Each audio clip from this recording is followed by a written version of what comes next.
Hello everyone स्वागत करुच्ची मो जीवन गोटे नुआ अध्याय को जमीती कि आपने प्रीवियस ब्लॉग रे देखिथिले मु आसिक रज पे प्रिय घरे थी। सो आज संध्या बेले प्रिय आ मु बाहर थी फार्म बुलिया तो आज प्रिय गोटे नुआ सुना चैन आसला। सो मुझे कैमेरा फ्लेक्स करूली तो मुझे सब गाँव भाइब को एंजॉय करें ना जो मत एमती टिपिकल पूरा गाँव मिले ना एंजॉय करे पूरा मन भरिक एंजॉय करे जेहेतु प्रिय घर गोटे बहुत बड़ा फैमिली आते मत एत भल पाई दूसरी कि मोर सब वीडियो करने मन ही पड़ूनी सब समय बीते कि मोर समय पड़ोच। तो यहाँ हूँ प्रिय घर फार्म आम आसलू बुलाया से बहुत सारा कुनी कुनी कुकुड़ा छुआ भी थे।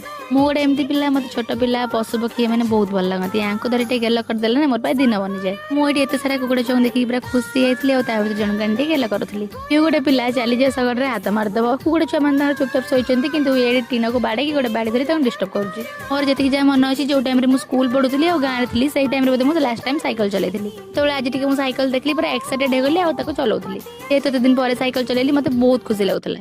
ये मुझे प्रिय मैडम को साइकिल बसिक सब आड़े बुले आनली फार्म को पलि आसते आदि आउ जेज मुझे दूर थी वीडियो कैप्चर करी कि जेहेतु आदि को कैमेरा पसंद नुह सी रागिकी फायर होगला।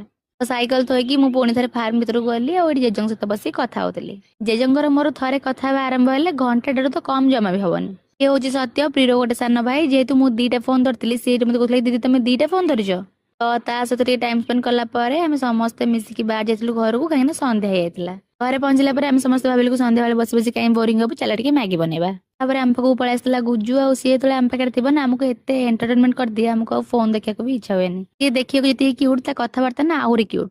तापर ये प्रिय मैडम पियाज आलू टमाटो सब धरिकी बस पड़े मैगी प्रिपरेशन रे जेहेतु एका मु मैगी गोले पार नी आदि टे मत हेल्प करदेला और देखो मैगी के टेम्पटिंग देखा ये सुंदर देखा टेस्टी भी लगुला। आज ये सांग मैंने पुणी देखा गोटे नुआ वीडियो रे। Thanks for watching Tata.